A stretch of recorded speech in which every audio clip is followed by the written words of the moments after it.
Hello, আসসালামু আলাইকুম। প্রিয় শিক্ষার্থীরা, তোমরা কেমন আছো সবাই? আশা করি খুবই ভালো আছো। আজকে আমি তোমাদের জন্য যে বিষয়টা নিয়ে এসেছি, তোমাদের রসায়ন বিজ্ঞানের পদার্থের গঠন অধ্যায়ের অর্থাৎ অধ্যায় 3 পার্ট 3 চ্যাপ্টারটা নিয়ে আসছি।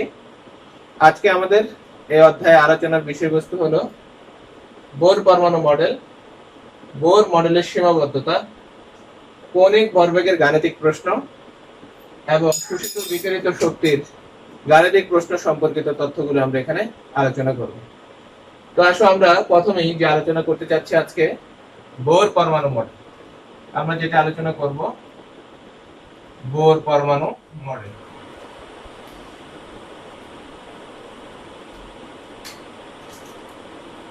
উনিশশো তেরো খ্রিস্টাব্দে বিজ্ঞানী নিলস বোর সে একটি পরমাণু গঠন সম্পর্কিত একটি তত্ত্ব প্রদান করেছেন, যেটি বোর পরমাণু মডেল নামে পরিচিত। তো এক নম্বর কথাটা তিনি বলেছিলেন যে ইলেকট্রন যখন নিউক্লিয়াসে কেন্দ্র করে বাইরের দিকে আবর্তন করে, সাধারণত সুনির্দিষ্ট কিছু কক্ষপথে আবর্তন করে। সেই সুনির্দিষ্ট কক্ষপথের আকৃতিটা হলো বৃত্তাকার। ইলেকট্রন যে কক্ষপথে আবর্তন করে সেই কক্ষপথের আকৃতিটা কি? সেটা হচ্ছে বৃত্তাকার। ইলেকট্রন কতগুলো অনুমোদিত বৃত্তাকার কক্ষপথে আবর্তন করে। এসব কক্ষপথকে শুধু স্থির কক্ষপথ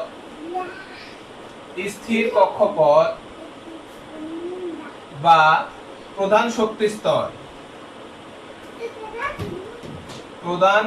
স্তর বা শুধু কক্ষপথ নামে অভিহিত করা হয়। এখন এই প্রধান শক্তি স্তরকে সাধারণত এন দ্বারা প্রকাশ করা হয়।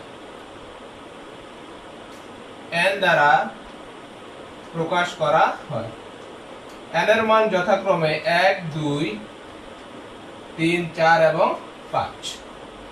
এখন এন যদি 1 হবে, প্রধান শক্তি স্তর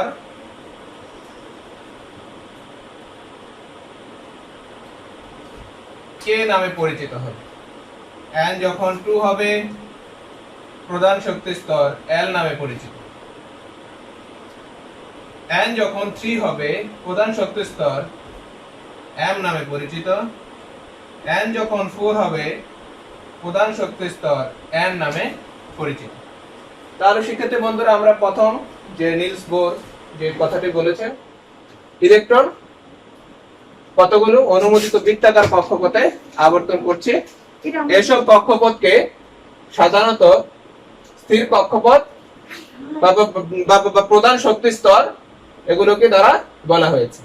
তো প্রধান শক্তি স্তর গুলোকে সাধারণত এন দ্বারা প্রকাশ করা হয়েছে। সাধারণত আমরা এখন জানলাম হচ্ছে বোরের পরমাণু মডেলের প্রথম কক্ষপথ। এবার হচ্ছে বোর পরমাণু মডেলের আমরা দ্বিতীয়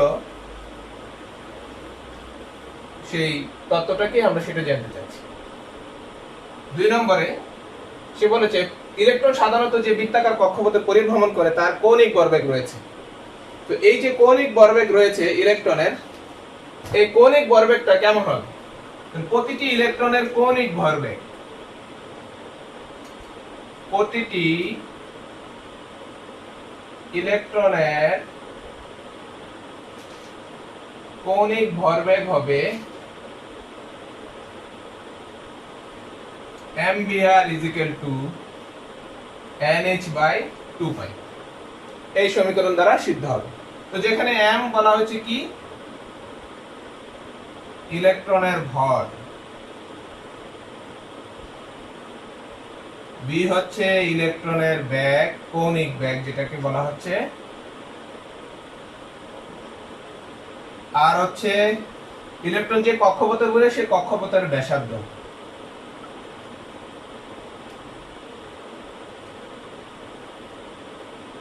n হচ্ছে প্রধান শক্তি স্তর,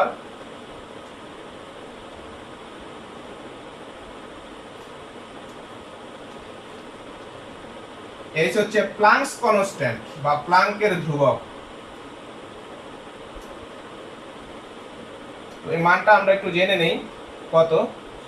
s এর মানটা হয়েছে আমাদের আমরা একটু এখনই জানবো।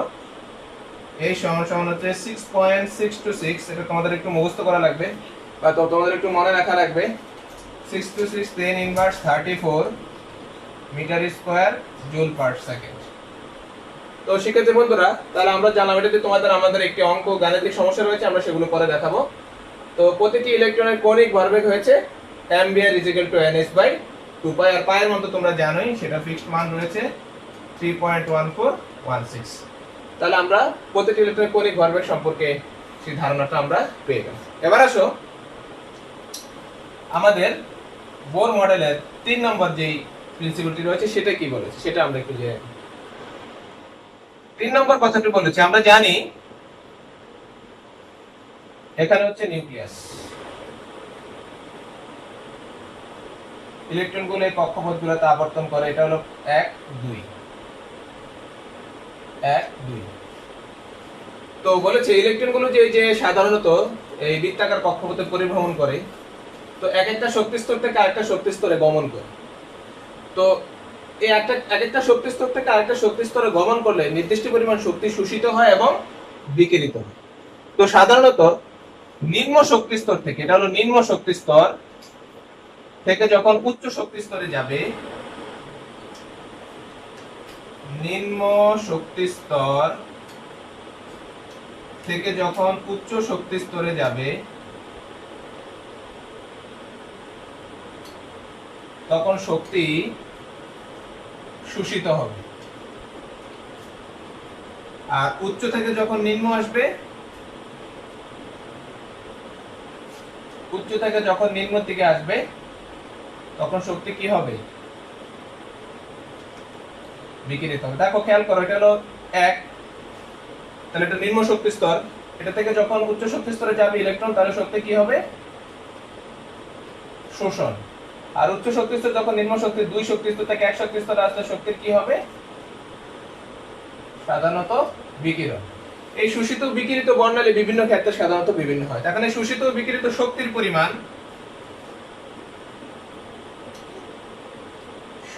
পরিমাণ হবে E = h নিউ।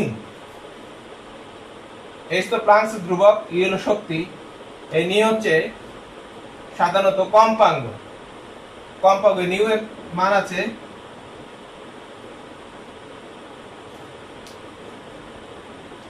h সমান নিউ সমান হচ্ছে c/λ। তাহলে আমরা লিখতে পারি c = নিউ ল্যামডা। তাহলে আমাদের নিউ সমান হবে c/λ, যেখানে h হচ্ছে প্লাঙ্কস ধ্রুবক,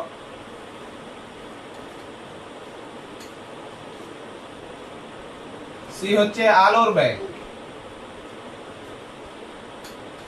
এটা তোমরা জানো 3 × 10⁸ ms ইনভার্স, আর ল্যামডা হচ্ছে তরঙ্গ দৈর্ঘ্য। তো শিক্ষার্থী বন্ধুরা, এটাই ছিল সাধারণত আমাদের বোর পরমাণু মডেলের 3 নম্বর প্রিন্সিপাল গুলো। তো আমরা এভাবে জানতে পারবো যে শোষিত বিকিরিত শক্তির পরিমাণ হচ্ছে E = h নিউ, আবার আরেকটা সূত্র রয়েছে c = নিউ ল্যামডা। তাহলে এখান থেকে যদি আমরা নিউ বের করি c/λ, আমরা এখানে বসিয়ে দিয়েছি, এই সূত্রটা রয়েছে। এই ছিল বোরের পরমাণু মডেল। শিক্ষার্থী বন্ধুরা, এখন আমরা যেটা করব এটা হলো বোর পরমাণু মডেলের সীমাবদ্ধতা।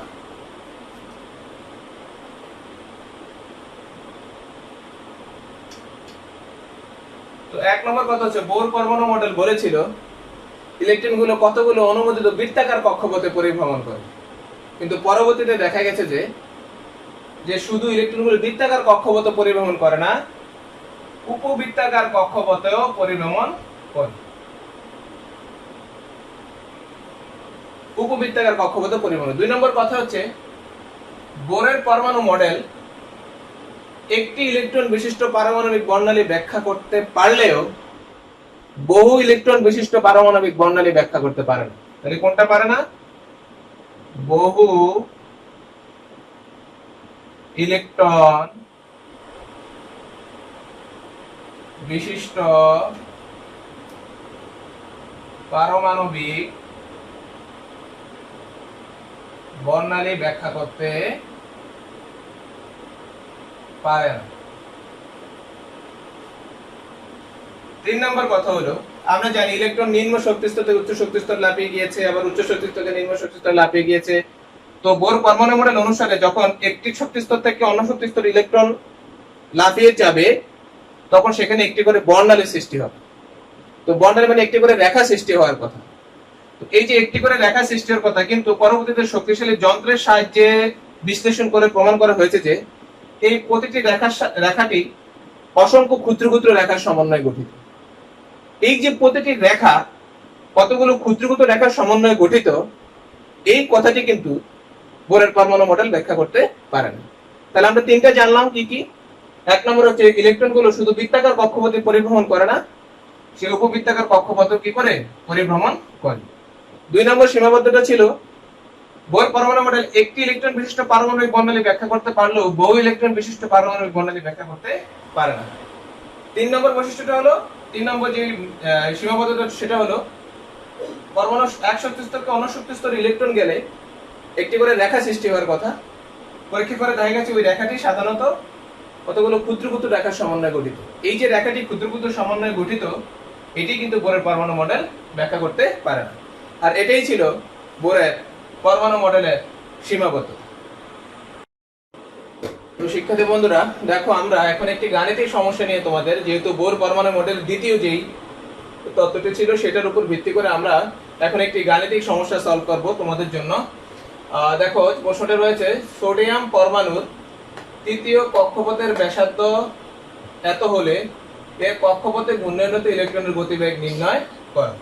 তাছাড়া আমরা এর সমাধানটা আমরা করি।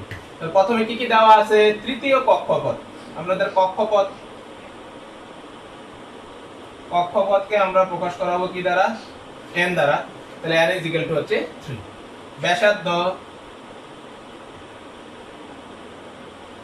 ব্যাসার্ধকে প্রকাশ করা হয় r দ্বারা, 10 ইনভার্স 10 মিটার। ইলেকট্রনের ভর m দ্বারা 9.1 10 ইনভার্স 31 কেজি। প্লাঙ্কসের ধ্রুবক, যেহেতু আমরা ইলেকট্রনের ভরবেগ, কৌণিক ভরবেগ ধ্রুবক 6.626 10 inverse 34 metre square joule per second. প্লাঙ্কসের ধ্রুবক গেল। তারপর হচ্ছে পাই 3.1416। কি চাইছে? গতিবেগ। তাহলে গতিবেগ v সমান সমান 1। আমরা জানি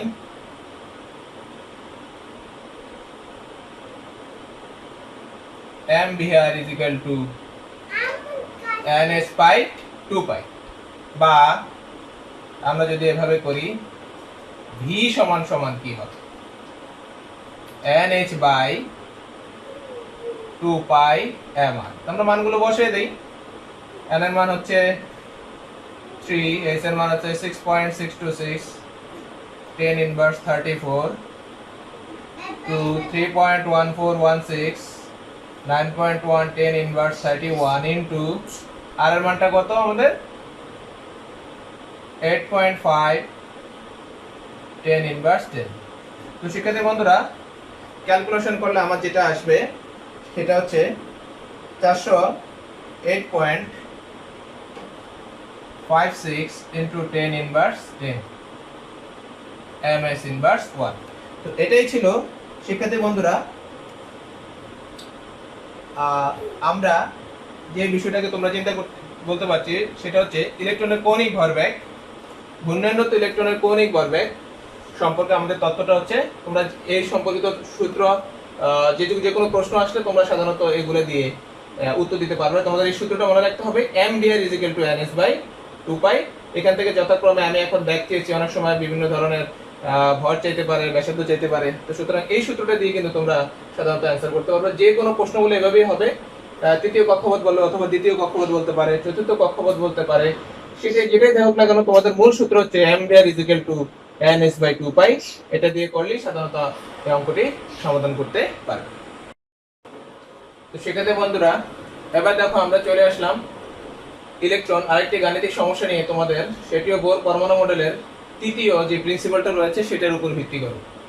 এখান থেকে পরমাণুর কেন্দ্রে নিউক্লিয়াস, সেটি দুটি শক্তি স্তর রয়েছে, একটা হচ্ছে এ আর একটা হচ্ছে বি। তো ইলেকট্রন এ থেকে বি তে যেতে যদি 500 ন্যানোমিটার তরঙ্গ দৈর্ঘ্যের বিকিরণ সৃষ্টি করে, তবে কি পরিমাণ শক্তি শোষিত হবে? প্রশ্নটা হচ্ছে তোমাদের, একটু আমরা দেখি সলভ করি। তরঙ্গ দৈর্ঘ্য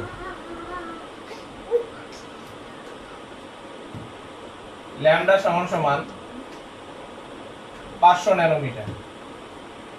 তাহলে ন্যানোমিটার হচ্ছে, এটা তোমরা ফিজিক্সে পড়েছো, 1 ন্যানোমিটার সমান 10 ইনভার্স 9 মিটার। এখানে প্লাঙ্কের ধ্রুবক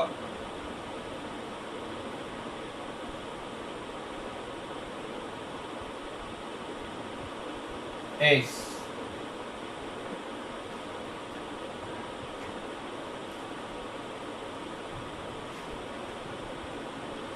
আলোর বেগ c সমান সমান ms ইনভার্স 1। তাহলে শক্তি, শোষিত শক্তি E সমান সমান 1। তাহলে আমরা জানি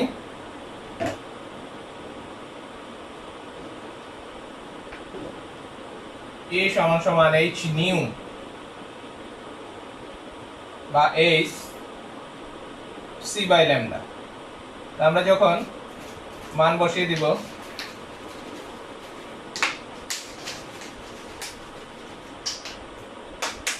three into 10 to the power 8, lambda 500 nanometer, 500 into 10 inverse 9। তো আমাদের এটা ক্যালকুলেশনে E equal to h nu, nu সমান সমান হচ্ছে c বাই ল্যামডা। আমাদের c মানে হচ্ছে আলোর বেগ, এগুলো তোমার নাম, h এবং c দুইটা মানই কিন্তু তোমাদের একটু মুখস্থ রাখতে হবে। এটা প্লাঙ্কের ধ্রুবক আর এটা হচ্ছে আলোর বেগ। তো এটার মানটা যেটা আসছে সেটা হচ্ছে 3.97 10 ইনভার্স 19, শক্তির একক হচ্ছে জুল। তো শিক্ষার্থী বন্ধুরা, এই ধরনের যে কোনো অঙ্ক আসলে তোমরা এই সূত্রটা মনে রাখবে, E equal to h new. তাহলে তোমাদের তখন এই অঙ্কগুলো তোমরা ইজিলি এই সূত্র দিয়ে সাধারণত সলভ করবে। তো শিক্ষার্থী বন্ধুরা, এটাই ছিল আমাদের আজকের জন্য পদার্থের গঠন এর পার্ট 3। আবার আমরা নেক্সট ক্লাসে পার্ট 4 নিয়ে আমরা আলোচনা করব। ততক্ষণ পর্যন্ত তোমরা ভালো থেকো, সুস্থ থাকো, আর অবশ্যই ভিডিওটি ভালো লাগলে লাইক কমেন্ট শেয়ার করবে। ততক্ষণ পর্যন্ত চ্যানেলের সাথেই থাকবে। আল্লাহ হাফেজ।